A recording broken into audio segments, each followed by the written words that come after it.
Hey, what's up guys, it's HoodieManiac360, and today I'm going to be ranking all 11 Star Wars movies from worst to best, this time with The Rise of Skywalker.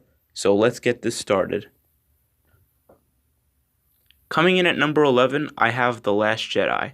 So in my opinion, Star Wars Episode 8 The Last Jedi is the worst Star Wars movie ever made. I mean, it's still better than the crappy holiday special, but out of the canon films, this is the worst.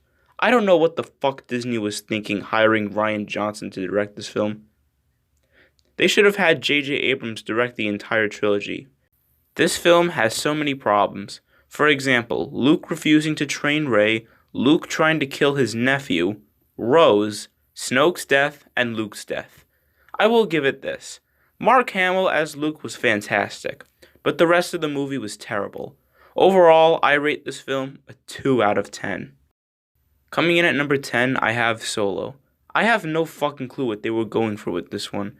I mean, I get that it's supposed to be the origins of Han Solo, but there's so much going on that you lose track of what this film is about. It's boring, it drags on, it's a cash grab, and did I mention Lando's droid L337? Overall, I rate this film a 3 out of 10. Coming in at number 9, I have Attack of the Clones. What the hell was going through George Lucas's mind while writing this one? Seriously, this one drags so damn much. All of the slow scenes are so long, but the cool stuff goes by so quick. Like for example, the Battle of Geonosis. That scene was awesome, but it ended too soon. Not to mention the cringy forced romance between Anakin and Padme. I only recommend watching this one if you're binge watching the series. Overall, I rate this one a 4 out of 10. Coming in at number 8, I have The Phantom Menace. This one is kind of a weird one for me. There are so many great scenes in it, like when Qui-Gon and Obi-Wan were on that battle droid planet. It gave me nostalgia vibes from LEGO Star Wars The Complete Saga.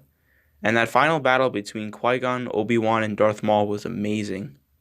But there are also a lot of bad stuff, like just like how in Attack of the Clones, it was boring, drags on. This one was boring and it dragged on. Also, this one has Jar Jar Binks and Boss Nass. Also, Anakin in this film was total cringe. But at least with this one, you can make the excuse that he was just a kid.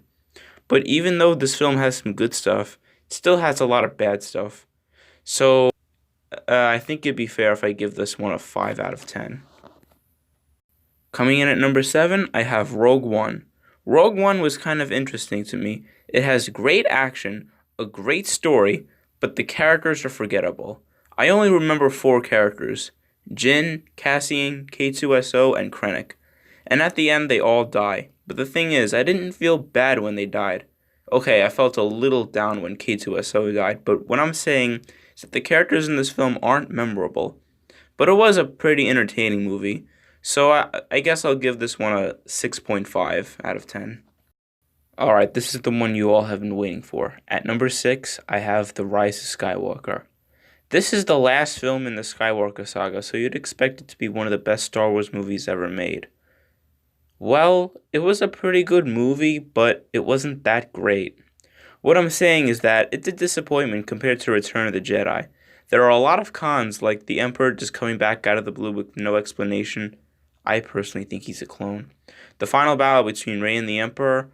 And I haven't mentioned this in my review, but before Ben Solo dies, him and Rey share a kiss. But there are also some pros with this film, like the reveal of Rey being a Palpatine, Luke's ghost, and Ben Solo turning back to the light side. Overall, it's not a perfect movie, but I do recommend you watch it. I rate this film a 7.3 out of 10. Coming in at number 5, I have Revenge of the Sith. This is the best prequel for many reasons.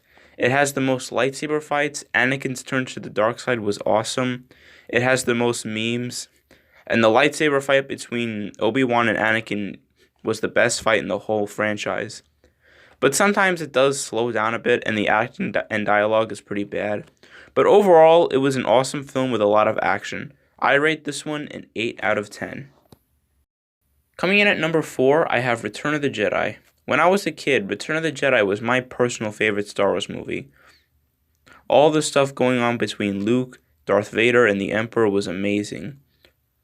Luke and Darth Vader's rematch was better than their original duel Empire Strikes Back.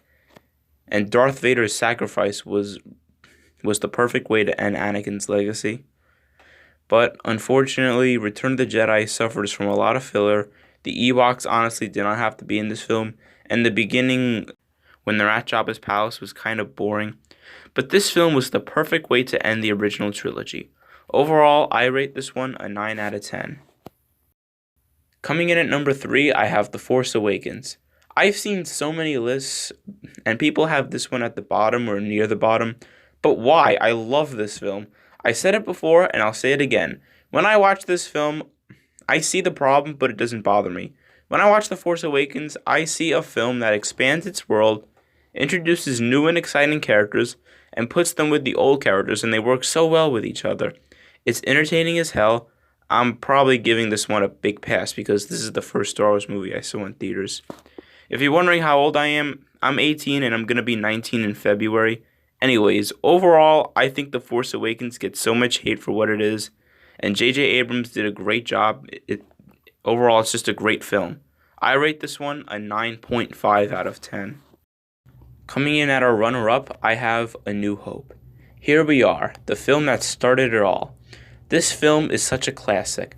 It tells the story of a nobody farm boy who has a special power and gets himself into an adventure that will change his life forever. And yes, it seems so cheesy, but it's the characters that are the most interesting. Luke Skywalker starts off as an ordinary farm boy, but then turns into a hero. Han Solo starts off as a greedy smuggler, but later in the trilogy, he falls in love, he learns that life isn't always about making money, but yet he still has the same personality. To me, that's the best type of character development. Overall, this film gets a 10 out of 10. And at number 1, you all knew what it was going to be. The holiday special. Just kidding. I'll probably review that next year or something. I actually have Empire Strikes Back on here. This film is the best Star Wars film for all the right reasons. It has the best story. Luke training with Yoda is awesome. And let's not forget the most iconic scene in all of Star Wars history. No, I am your father. I would even say this is one of my favorite films of all time. It's in my top 3. What more needs to be said that hasn't been said already? Obviously, this gets a 10 out of 10. No questions asked. Alright, you guys, I hope you enjoyed this video. Please like, subscribe, and comment down below what you want to see in the future. Also, stay tuned because I'm going to rank every movie I saw in 2019. So stay tuned, and I'll see you next time.